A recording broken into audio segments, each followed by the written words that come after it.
લહેર હા 3 સોપારી જે મૂકું છું એ 3 સોપારીમાં આપણા ખાઈ ખાઈને ઢોળાઈ ગયા પિતૃઓ અહીંયા આપણે અહીંયા બોલાવવા પડે છે 3 પિતૃઓ આવે જે અનંત કોટીના જે આપણા પિતૃઓ બધા છે નામી અનામી આપણા પિતૃઓ છે તું સર તામ વેદન ભાઈ બધા પિતૃઓ અહીંયા હાજર થશે એટલે કે અહીંયા આકર્ષિત રહેશે ત્યાં ભગવાન વિષ્ણુ આપણા પિતૃઓને રહેવા માટેનું ઘર સત્યલોકમાં હોય તો વિષ્ણુ ભગવાનનું જે ધામ છે એમાં એક પિતૃલોક આવેલો છે એમાં આપણા પિતૃઓ ભગવાનના એના નિવાસની અંદર ભગવાન વાસ કરે છે. આપણા પિતૃઓ તો બોલાવી લેવાના છે. ફૂલના ચોખા હાથમાં રાખો અને મહારાજ નારાયણ ભગવાન બ્રહ્માંડની અંદર તૂટી ગયા બોલાવી લે ઓમ મહા અઘોરા પિતૃ મહાદયતિ કોલકોટિનામ સપ્તદીપ નિવાસિનામ આબ્રહ્મસ્તમ પર્યંતમ જગત સાવર જંગમમ મયા દત્તેન તોયન તૃપ્યમ યાતુ વરાગતિમઃ આસામ કરો ચારે 4 જણા ઓમ મમ સ્વદા પિતૃનારાયણ आवय आवय आय आवय ओम गुरु गुरु आवय सिद्धि गुरु गुरु आवय ओम शांति गुरु गुरु आवय मातृ नारायणी आवय पितृ नारायणी आवय आगतम स्वागतम आ 3 સોપારી પર ચડાવો. હવે આપણે તમારા બા બાપુજી જે હાજર છે નથી તો આપણે આપણા બાપુજીનું પપ્પાનું નામ લેવાનું દાદાનું શું નામ છે પછી એમના બાપુજીનું નામ માવા પછી એમના બાપુજીનું નામ થઈ ગયું. હવે આપણા બાનું નામ લઈ લો. ચોથીમાં આપણા ગરડાબાનું નામ આવડે છે? ના ના બાપાના નામ બાપાના બાપા એના જે બાપા છે એના ઘરવાળા એટલે આપણા વૃદ્ધ આપણા માતામાં ગણાય. વૃદ્ધ આપણી ડોશી એ બાનું નામ આવડે છે? નથી આવડતું તો બોલો. ગંગા યમુના સરસ્વતી માતૃનારાયણ વૃદ્ધ માતૃનારાયણી નમો નમઃ. આપણે આવી રીતના કરો. આપણા ગોત્રનો એટલે કે બાળ બચ્ચાથી માંડીને આપણા છોકરાઓ કોઈ બીજા કોઈ લીલ ન પરણાવી પડે એવું ભગવાન પાસે માગે. બધા દીકરાઓના લગ્ન થાય તો જ લીલ પરણાવવાનું. ઓમ મહા સંપત્તિ વૃદ્ધિ સિદ્ધિ વૃદ્ધિ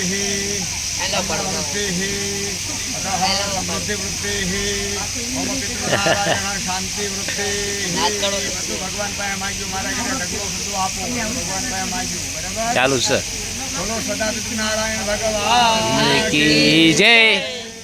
હવે ફૂલના ચોખા લઈને લીલા સ્થાપનમાં આપણી કુળદેવીમાં ઘેર અને મા ભગવતી મહાકાળી અને મા મેલડી ત્રણેય માતાજીને આપણે આહવાન કરીને અહીંયા બેહાડવાના છે. આ કંકુર્યું છે લગરે. ઓમ જયંતી મંગલાકાળી ભદ્રકાળી કપાલિની દુર્ગા ક્ષમા શિવાદાત્રી સ્વાહાસ્વતા નમોસ્તુતે સર્વમંગલમાંગલ્યે શિવે સર્વાર્થ સાધિકે શરણ્યે ગૌરી નારાયણે નમોસ્તુતે.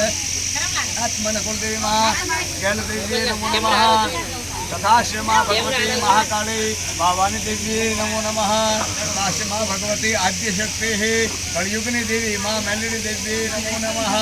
આ લીલું સ્થાપન છે ત્યાં ચડાવી માને કહીએ કે તમે આ તમારું ધારણ કરી અને ત્રણેય માતાજીના મહાકાળી મહાલક્ષ્મી મા સરસ્વતીના ત્રણેય સ્વરૂપ છે. તો આપણી ગેલ મા ભગવતી આપણી આદ્યશક્તિ કુળદેવી છે. બીજી મા ભગવતી પૂજાય છે એ પણ પાવાની દેવી મહાકાળી પૂજાય છે. ત્રીજા કળિયુગમાં બધા જેને પૂજે છે એ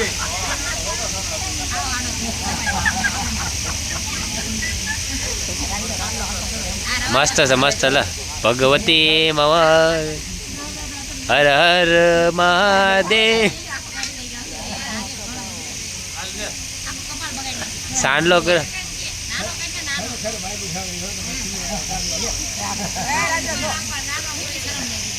હા હા હા હા તો હા હા હા સબરું હે.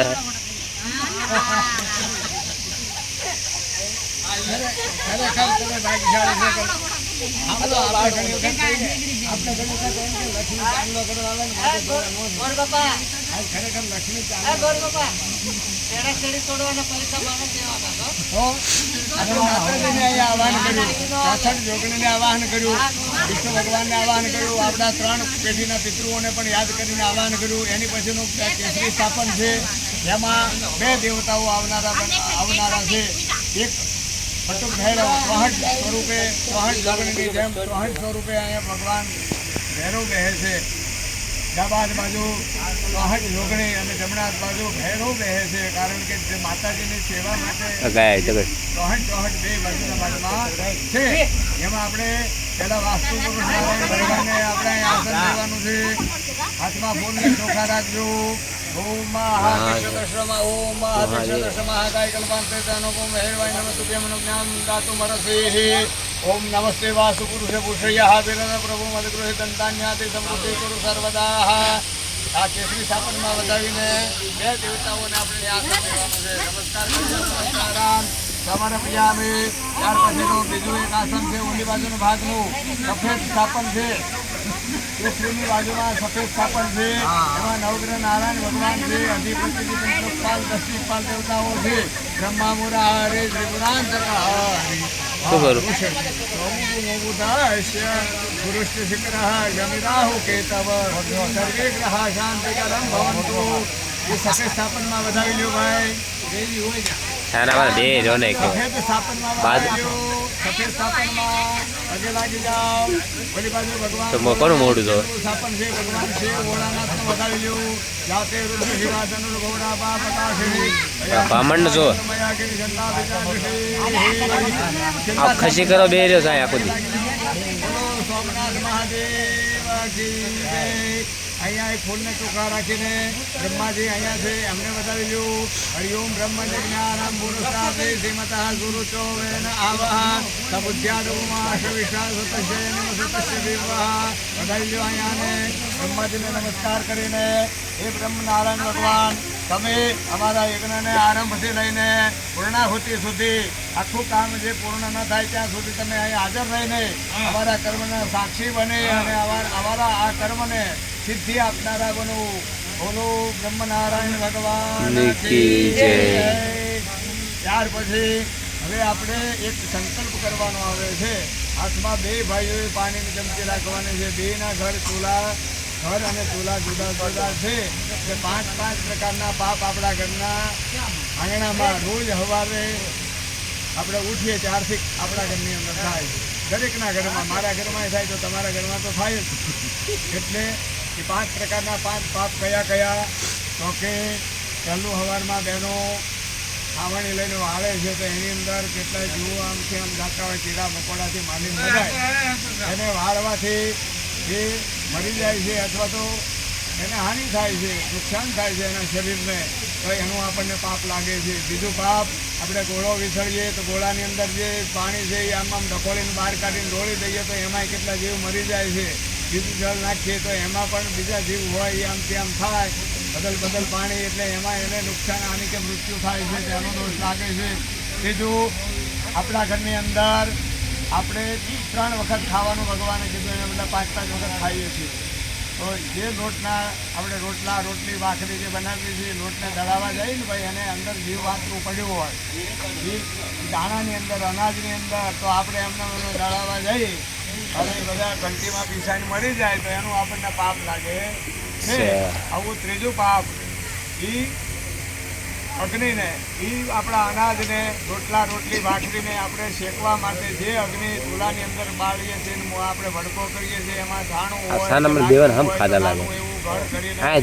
બેઠો હોય, ઓલું કોણ છે ને ફલાણું કોણ છે, આપણે અગ્નિ ચાપી દેવાથી તરત બળીને ભસ્મીભૂત થઈ જાય, એકદમ રાખ થઈ જાય. આપણને આનું પણ અઘોર પાપ લાગે છે. અને 5મું પાપ, આપણે અગ્નિને જમાડ્યા વગર આપણે જમી લઈએ છીએ તો એનું પણ મહાન પાપ, એનાથી પણ સૌથી મોટું લાગે. હવે 5 પ્રકારના 5 પાપ આપણા ઘરના અંદર થાય છે કે નથી થતા? અમારી બહેનોને ખબર છે, થાય છે ને ભાઈ. તો આ યજ્ઞ પૂરો થાય ત્યારે કોઈને નથી દેવાના. ગણપતિને તમારે 2 આજ ચૂલા તમારા 2 ભાઈઓના જુદા થયા, ત્યાંથી આપણે ગણો તો ઘણા વર્ષ થયા ને. તો રોજ આપણે 5 પાપ થાય તો રોજ એક સીધું ભરીએ તો મહિનાના કેટલા સીધા થયા? 30.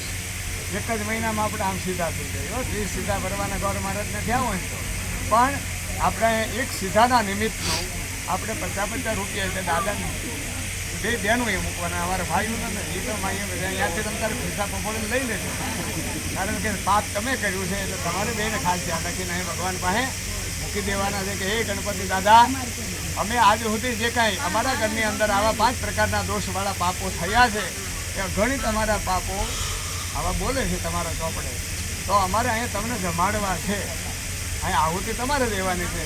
તો આહુતિ દેવા માટે અધિકાર આનો આ રીતે તમને દેવામાં આવે છે અને વૈશ્વદેવા સંકલ્પ કહેવામાં આવે છે. તો વૈશ્વદેવા સંકલ્પમાં અમે તમને 5 આપણા કયા પાપ થાય છે એ સમજાવી દીધા. એની વગર તમે આહુતિ દેવા બેહો તો આ એકે દેવતાઓ મુખ ખોલે નહીં, કારણ કે તમને અધિકાર જ નથી મળ્યો. તો અધિકાર વગરનું આપણે ભગવાનને જમાડવું એ તો મહાન પાપ છે, બરાબર? કે બ્રાહ્મણના મુખેથી આ તમને સંભળાવી દીધું, સમજાવી દીધું. હવે તમે આમાં આહુતિ આપશો તો દેવતાઓ જમનારા બનશે, એટલે આહુતિ ભગવાન મોઢું ખોલે જ નહીં તો કોના મુખમાં જાય? કોઈના મુખમાં ન જાય, બરાબર? આપણી વ્યર્થ જાય પછી આહુતિ. એટલા માટે અહીંયા અધિકાર અહીંયા તમને અપાયો છે. બોલો 4 જણા મમગ્ર એવામાં પંચ પાપ નિવૃત્ત્યર્થમમાં બ્રાહ્મણ મુખે અદ્યતિને હે શ્રી વૈશ્વદેવા સંકલ્પના વિધિનામઃ અન્નદાન તથા સિદ્ધાદાન મહમ કરી છે. થાળીમાં જળને ઢોળી દેવાનું છે. આપણે અત્યારે કેવું થયું છે ખબર છે કે ભાઈઓએ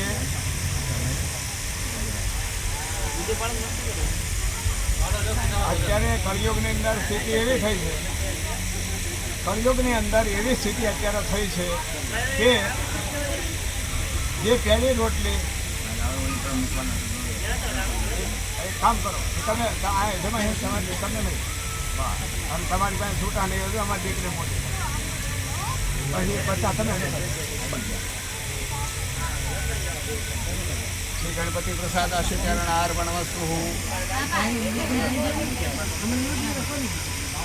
અત્યારે સ્થિતિ કેવી થઈ છે? આખી ઊંધી છે. ગાયને પહેલી રોટલી દેવાની. આપણા ઘરે આપણો ધર્મ એવું બોલે છે કે પહેલી રોટલી ગાયને પહેલી, રોટલી ભાખરી ગમે તો પહેલી રોટલી આપણે